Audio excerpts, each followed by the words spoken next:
FitBit IONIC. Is it a good replacement for a Pebble Time Steel smartwatch? This is the question us Pebble owners want to know, and here I try and answer it. So the IONIC is a similar size to the Pebble watch, although the screen is a little larger. It's very much brighter and sharper, but of course, as you see, it doesn't stay on all the time, whereas the Pebble does. Most people seem to go for the charcoal or silver IONIC. I haven't got used to the gold coloured Pebble. I went for what they call the orange IONIC, which is close but not exactly the same as gold. But personally I quite like it, although it's a little bit bling for some. Default, it comes with these standard plastic bands, which are quite comfortable, although I'm not a great fan of the colour matching between the orange and the grey-blue. So I went for this aftermarket band, which is available on eBay. Try and find some links, put those on the video description. Quite comfortable, easy to remove. There are now quite a few different watch screens for the IONIC. So these are all the watch faces that are available in the app as of beginning of February. This is 2018. So there are probably hundreds of them. So some of the ones I quite like. A nice analog display one. As soon as you tap on it and select it, it'll appear on your watch face within a few seconds, like so. There we go. So very crisp display, and very visible in bright light. This is in quite a bright room. It's the same outside as well. Very nice dark deep blacks, and the automatic brightness control works quite nicely as well actually, so it looks the same when it's pitch black at night when you're asleep. So a lot of good choices for different watch faces. At the moment I'm on the stats one, which I personally find quite nice. TH3 I quite like. I think this might have come from one of the ones that's similar on the Pebble. And if you're into your fun geeky watch faces, there's even one for Trekkie fans. One aspect of the display that is worth mentioning is how well made it is in terms of how close to the screen the display actually is. You can see there, it looks like the display is almost right on top of the glass. It goes right on the edge, you can still see it.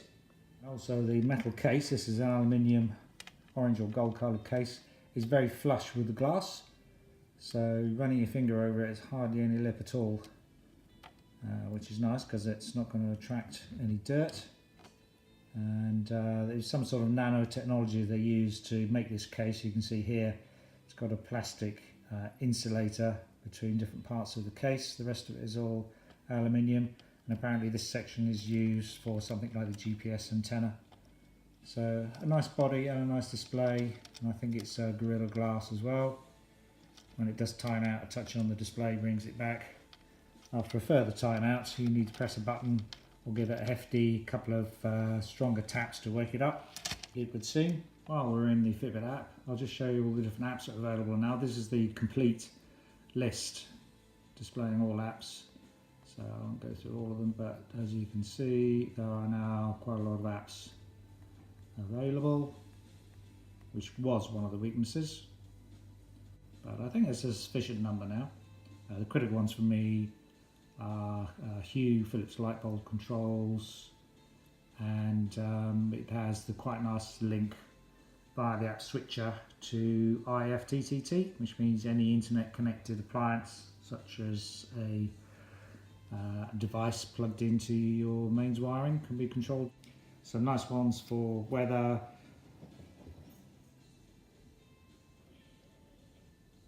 and fitness coaching. So there's a few set up by default, and inside each one there are a lot of details on what's actually involved in each task. Done a few of these, quite fun. And when you start those workouts, it gives you a short little video what's involved in each exercise. Once you actually started, it will give you progress through the exercise and get different statistics. In addition to coaching, you can tell it you're going to do a particular exercise, what type of exercise you can set up in the app, and it'll also auto-recognize these. You can control whether you want it to use GPS or not via the settings, GPS on or off. As you can see, it has auto pause and other things. And starting, stopping, pausing is dead easy. You get various different statistics on your run as well, so on. And then when you finish, and over here, it'll give you statistics on how that run went and your pace and so on. Of course, the big advantage of this watch is it's fully waterproof to 50 meters. So there's also swim apps with different setups for that and so on.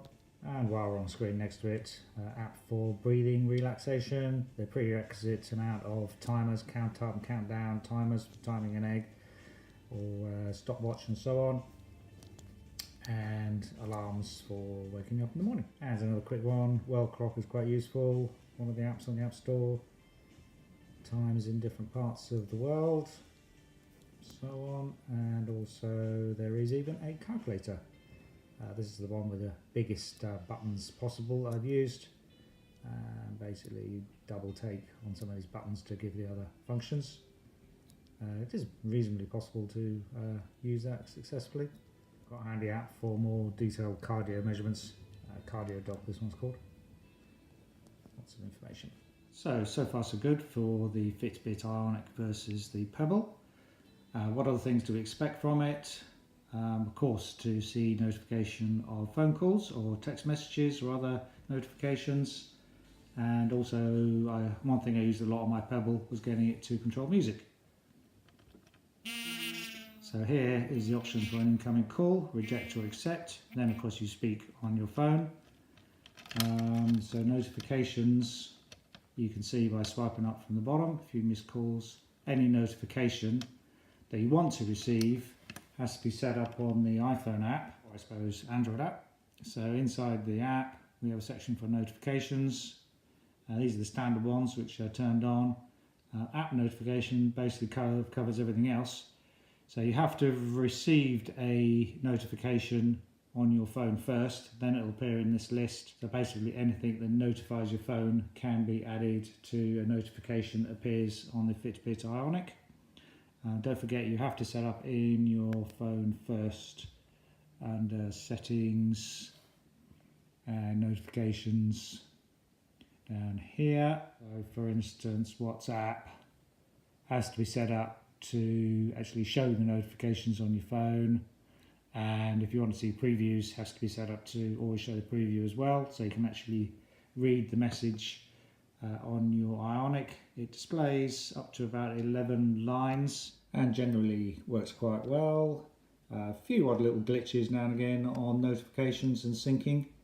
I think once I had to turn off the Bluetooth and back on again on the phone. Once I had to redo the sync relationship, but certainly no worse than the original Pebble, which had its own sync issues. Setting up the IONIC device was reasonably painless, took about 30 minutes. It has Wi-Fi built into the watch, which is a little bit unusual compared to the Bluetooth only Pebble. There's one thing that's noticeably better on the FitBit IONIC compared to the Pebble. Because on the IONIC you can actually store music on the device itself, and that enables you to play directly from the watch onto a Bluetooth device. Could be Bluetooth headphones, or in the case at the moment I've just got this Bluetooth speaker set up. And so let's just go back to the normal screen. From the normal screen you can just swipe down, you have access straight away into your music, play or stop and change different artists and so on.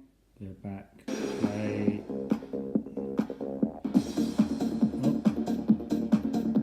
And then we can control the volume either by touch or by pressing the buttons on the side, which is quite nice. You can select your audio output. So here we have the device paired up. And you can say the source is either from the watch or from the phone. So like the Pebble, you can control music playing on your phone that comes out on the phone speaker, or could come out on a Bluetooth speaker, but you can actually control it from your watch, which is a nice feature. So for instance, now we have the source of music coming from the phone, phone is directly talking to a Bluetooth speaker, and we can start that playing, skip to the next song. See this coloured bar appear on the side here, that indicates the progress through the song. And similarly, we can control the volume, skip tracks, forward or backwards, and control stop and start. And that also works with Spotify, so if you've got Spotify play music on your phone, then your watch can control that music directly. It's using the same account on your Amazon Alexa, or the Amazon Echo I should say.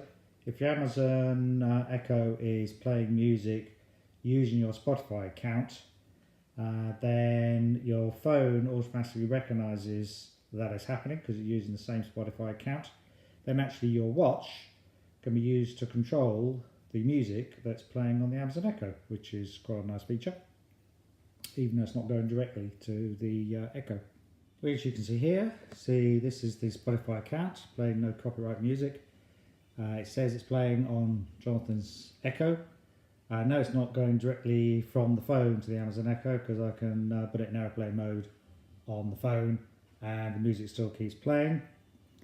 But nonetheless, once I turn the Bluetooth back on again with no interruption to the music, then you have the information of what's playing on the Amazon Echo, and if you listen, you can control it. There it's paused, there it's playing, and here we can change the volume. So that is now via the phone's access to the Spotify account is controlling the music playing on the Amazon Echo. So as I say, nice feature. And also here's the Philips light bulb control setup. Once you've initialized the app, so all lights on or off, or individually control any of these particular lights that I've got. You can just tap them on or off like so. So that generally works quite well, although it seems to need a fixed IP on the Philips Hue bridge when you set it up, rather than the bridge using DHCP. So it could do with a little bit of improvement, but generally that's quite nice. The heart rate monitoring works reasonably well via the app. So this is the app. You can set up the device, load up your wallet. By the way, the FitBit Pay also works quite nicely. I've used that quite a lot of times. Only has one useful bank set up in the UK, but it's not a problem having an additional MasterCard for that. And it does mean your spending is limited because you just top up your bank account with what you feel like spending for the week. So here we can monitor heart rate. See how resting heart rate has changed over the days. And we can get more heart rate detail for seeing how the heart rate varied overnight, which is quite interesting to see how it changes with your food consumption or alcohol consumption or exercise and so on. It's just what you need from a heart rate monitor, and it's fairly reliable. It would seem. I've been using it for quite a while, and it goes back over lots of different days. Sleep is reasonable access to information over your days. Each day is mapped out in terms of REM sleep, light or deep sleep or awake, as you can see here. And I think, yeah, we get slightly more zoomed in view. So it's about what you expect. It'd be quite nice to have that information actually on the watch. Maybe that'll come later. So in conclusion, the FitBit IONIC is actually quite a nice replacement for the Pebble, in this case the gold Pebble Time Steel. I think it looks, perhaps after you've got used to it, a little bit better. Quality is good enough. Like a lot of tech gadgets, it does have a few bugs, but its general reliability is at least as good as the Pebble, maybe a little bit better. So I'm going to keep the IONIC. It's been reliable so far, reasonably, and I could recommend it as a replacement for your Pebble. So thanks for watching. Good luck with your choice. Cheers. Bye.